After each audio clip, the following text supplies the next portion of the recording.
Hello and welcome to Clockwork Noodles, episode 10, breakdown for the anime that is Journey of Eliana. There are now only 2 episodes to go before we finish the season and we finish our story with Eliana. It's been a very interesting anime in general, and I will give my final thoughts at the end of the season. But make sure you guys are subscribed to the channel. I will be releasing my Winter 2021 anime list very shortly.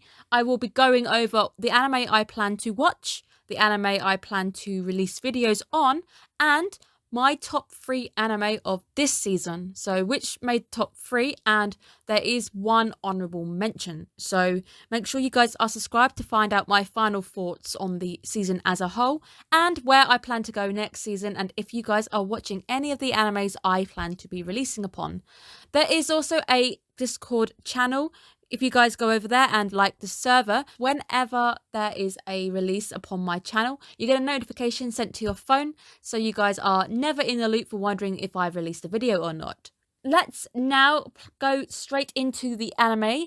Today's episode was a break, so we are taking a break from the very heavy episode that was last week. We're taking a break completely. There is no Eliana until the very end, where we see her approaching the island Quanots, I believe is how they say it, right at the end. This week's episode, there is no OP, there is no ED. It just, the credits roll over the story as it plays. It's a break from last week, and it's also a break from our heavy episode. And this week's episode acts as a bit of a backstory, and it gives us a story to Fran, Sheila, and Nikki. And it acts to fill out a few more of those plot gaps where we learn a bit more about the characters as a whole we've met throughout the Journey of Eliana, which is quite nice to get some backstory to the characters that we really like. I've always been a Fran fan. I think she's quite a fantastic character, so it's quite nice to get a bit more of a backstory to the witch that we love. And it's quite nice just to take a step away, even though we are still travelling the world and the plot is the same in the sense we're just following some different faces this time, because I think we need a break from Eliana, and Eliana, last time we saw her was in tears, so I suspect the last 2 episodes hopefully might show us a wrap-up for her, or at least put us in a place where it looks like Eliana has grown as a person. But this week isn't about Eliana. This week we are talking about someone completely different. This week's episode is The Two Teachers, and we open with the United Mage Association, or Magic Association, and we are in the present where Saya finds a little wooden box. She finds out from Sheila that the box had been confiscated a very long time ago. Nobody really knows what's inside the box, and she decides that she's going to get Saya to deliver the box, and it's a nice easy mission. So simple rules: you just deliver the box, you go to the place, which I think she sends her to the Town of Freedom, which is Quanots, and she sends her off on her merry way. The one rule is you just don't open the box. Whether the episode 11 will pick up more on that as a whole, or maybe we'll find out what happens in the Town of Freedom with Eliana and Saya, would be quite interesting to see if we're going to pick up from there next week. We've seen Sheila from the episode with the dolls, and obviously Fran is our baby. We've seen her from the start. This week's episode, we see Sheila going to find Fran as they're both going on vacation together. We get a bit more of an introduction to the current Sheila, who is absolutely amazing. And if motorbikes existed in the broom world, this is it. Sheila summons an amazing broom, which I'm calling the motor broom, and this broomstick is out of the world. It is absolutely insane, and she just jumps on it, sits there, relaxes, and it just takes her places. That is travelling luxury, travelling in absolute style. You wouldn't hurt your back. I can imagine sitting on a broomstick like Eliana and like most of the witches do would really hurt your back essentially, and you'd probably end up with quite a bit of a back pain, and you wouldn't be able to travel very long sitting like this. I guess Sheila has decided to overcome those issues and sit down normally. We see Fran and Sheila travelling in the skies together to wherever they are heading on vacation. Fran asks Sheila about her apprentice, where we learn about Eliana helping Saya, and Sheila also mentions I met Eliana as well. And then we start to get a bit of a backstory where Sheila said, I never liked you back then. And it turns out that Sheila and Fran were not each other's biggest fans when they first met each other. And this is when we go back in time to get some information upon the 2 witches, their backstories, and of course, we find out who their teacher really is. And we start off with Fran, And it's a very young Fran. I think she looks amazing young. And her teacher is none other than the travelling witch herself, Nikki, aka Elena's mum, if you've heard me whinging about this. And yes, this week does nothing more than just confirm that fact. Nikki tells her that she's taking on another apprentice, which to Fran's dismay, it's just the meeting between Sheila and Fran could not be any more polar opposite than it is, where you've got Sheila just sat there smoking and she wants to start a fight with Fran, and Fran acting all like the proper good girl who is a little bit stuck up, who doesn't want to kind of deal with the riffraff that is Sheila. It's just, even from the start when they they summon their brooms, Sheila has 2 brooms which are kind of tied together by Christmas lights. I love it. Even back then, she was just kind of chilling out, riding those brooms. Even though I can imagine riding 2 brooms like she does looks quite painful. So I think the upgraded version in the future is a lot more comforting on your butt. General relationship between the two is, as always, they fight over everything. So we do see Nikki acting like the queen of the middle ground. So there's a point when they can't decide what magic they want to pick. So she goes, that's it, we're taking a break. And then when they want to, she's like, what happens if you lose your wand? How would you fight? And they start arguing about what they should learn, if it's martial arts or swords. And the teacher's just kind of like, we're going to go for the middle ground. And I love how Nikki's like, we're going to learn how to use knives the sexy way. And it's ironic because everything that she's mentioning here is what happens in the story itself, where they end up without their wands and they have to learn to use knives. So it's quite nice to see what she's teaching them actually comes into effect in the story. We end up in the town of Freedom, or Connaughts. They take a job from the United Magic Association. We learn a little bit about Connaughts back in the day, where it wasn't really welcoming to witches. So they arrive, they see posters saying that witches aren't welcome. And quite nicely, we get to see how Nikki views everything, where she says we can't pass a sweeping judgment upon the town. We can't paint the entire town with the same brush. So not everybody clearly feels the same way as these people. Just because there's these posters saying no witches, it's kind of bad to say that the entire town feels the same way. And it is like mother like daughter situation, where Nikki's first question is, how much does it pay? We saw that last episode when Elena perhaps maybe should have asked about the job first. She goes, how much money is on offer? The most priority for the two of them is how much money do we get at the end? And we saw that by Elena in the butt last episode. We find out that the Curio Company is responsible for the anti-magic posters, and they are a band of robbers who can't use magic, although they are using these mysterious tools which seem like they are magic anyway. We do get quite a harsh scene with one of them snapping a wand. Does lead to the idea of whether a witch only has one wand. Do witches have multiple wands? Is there wand shops like in Harry Potter with this? Some questions I have slowly about the world of magic within the story of Elena and the world itself. I'm sure that witch is probably able to get another wand at some point. So we learn that the association is struggling to get rid of the company because of these mysterious tools. Things like an invisibility cloak, a magic sword, a gun. Well, this gun is a game gun. If you've ever been playing most games and the gun just never runs out of ammo, this is that gun. This is the game gun which he has, and it never runs out of bullets. There's some very interesting tools, and there's also the interesting statement that apparently that makes them stronger than witches, which starts to make you question the power leveling and the actual power scaling within the world that is Elena. We haven't had too much information on the actual power system and how magic works. Obviously, every so often we'll get information about doing packs and having to give up something if you're doing a stronger magic than you are capable of. And we've got a few bits of information coming along, but this week we kind of get a few questions about the power scaling itself. If a non-magical person holding some of these tools is apparently stronger than a witch. We know that the town is also losing trust in the witches because they are ending up useless, which is a little bit harsh. Nikki accepts the task, but she ends up giving it to her apprentices, where if they fail, they will be expelled. And we know that both of them were thinking the same thing, that they would both be the one to catch the company and expel the other person. As predicted, they do not work together.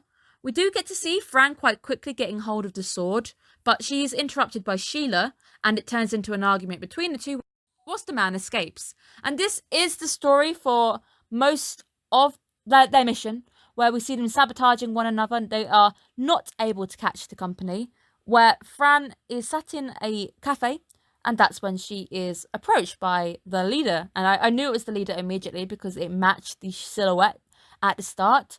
And she knows Fran's name and she starts to ask, how's your work going?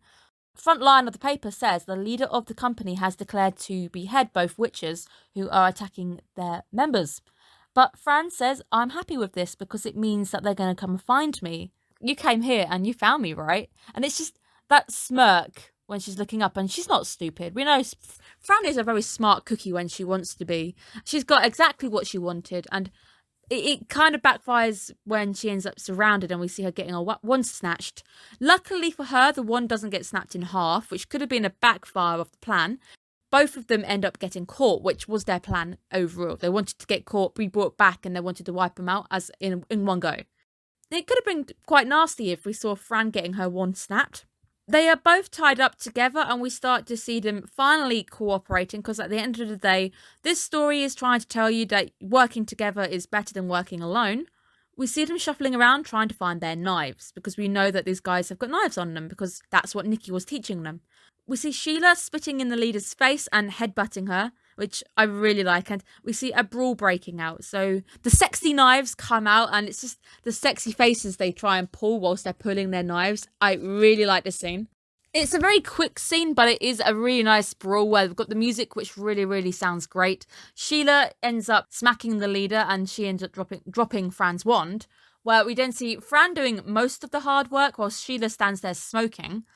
And then she manifests her wand and she stops the bullets from the game gun. But it does raise the question that Sheila had her wand the entire time and they both got caught on purpose. Where we do see the wooden box from the open of the episode, which Saya ended up having to deliver, that drops on the floor from one of the bandits. So it makes you question whether there is a magic tool within the box. Once the gang are apprehended and beaten up, and they are no longer a threat, the two take a break to sit on the floor, and that's when we get a bit of backstory. So they finally start to ask about one another, where Fran asks Sheila, why did you want to learn magic? And Sheila's backstory is quite nice. It's a really touching backstory where she was a thief out on the streets and she would use her magic to steal money to survive. It was a backstory which really fit. It fits the character completely, and I would have probably guessed that it was the case that she didn't really have a family behind her, and she does seem quite street smart. She made the mistake of trying to steal from Nikki, and that is when she learns about witches, and she decides that she wants to change her life around and no longer be a stray on the streets, but she wants to become an apprentice and hopefully be respected by people. Fran's story is quite similar, where we find out there's no witches from the country she's from, and she wants to be the only witch in the country because it will be easy to make a living. So both of the stories have a self-interest element to it. They are both doing it for their betterment of themselves, so they're very similar in that sense, and that is what the story is trying to drive home, that no matter how different these two really are, and these two are shown to be polar opposites all the way through, if you actually get to know each other, talk to one another, and find out somebody's reasons, they become a bit more relatable, they become similar to you. That is the case, and we see this with the two, that they might be completely opposite on the outside, but within at their core they both have the same goal. They're both pursuing magic for a self-interested reason. The company get thrown into jail, and I've got to take a moment to gush over how gorgeous this town actually looks. It is a seaside port town. It looks like it's a collection of islands together, and we can see bridges linking the islands together. The islands are really, really tall, so they're like stacks. The buildings are all made out of stone, and they have these bushes and trees all around them, and it looks gorgeous. I really like the look of this town. I think I've credited Eliana throughout the entire season for looking amazing. All the towns have got a feel with one another. They all feel like they belong somewhere within Europe somewhere.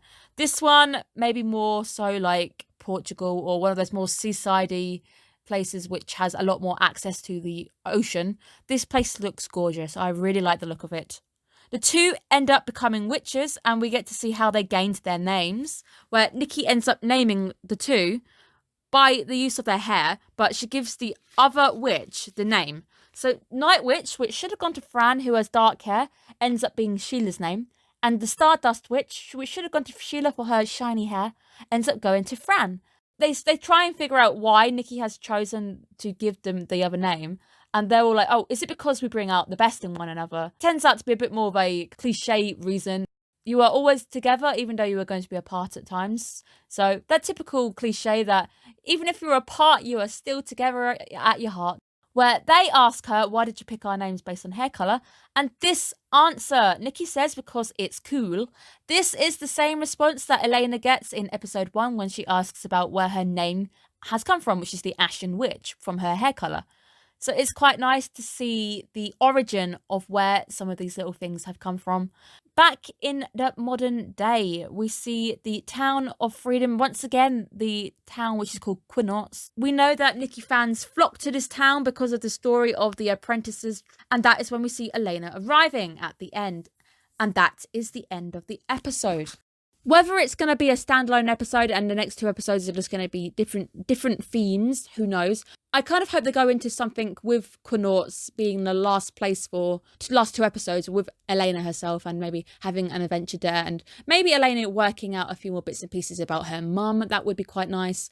Also, it does make you worry that they are just going to gloss over everything we had at the last episode with Eliana because she seemed pretty happy when we saw her reaching her goal of Quinottes. Hopefully that Eliana has learned something and we are going to see it now have an effect on her and it hasn't been brushed over. That would be very interesting.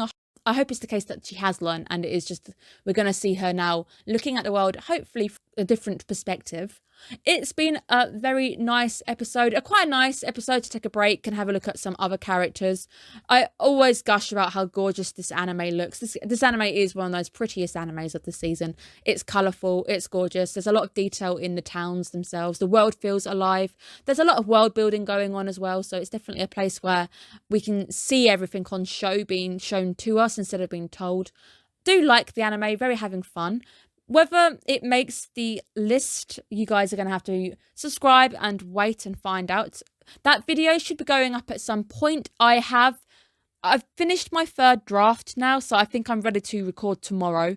And then I will do some editing when I get a bit of time, and that will go up at some point, just because I want to play a bit of Frostpunk at the same time. So going to try and have a bit of a chill time tomorrow and maybe do a bit of recording and then do some gaming instead. So I'm not going to be in a rush to edit the video. But if you want to know when that goes up exactly, make sure you are following the page, subscribe if you've enjoyed it. Hopefully I see you guys again for an anime of your picking, my picking next season.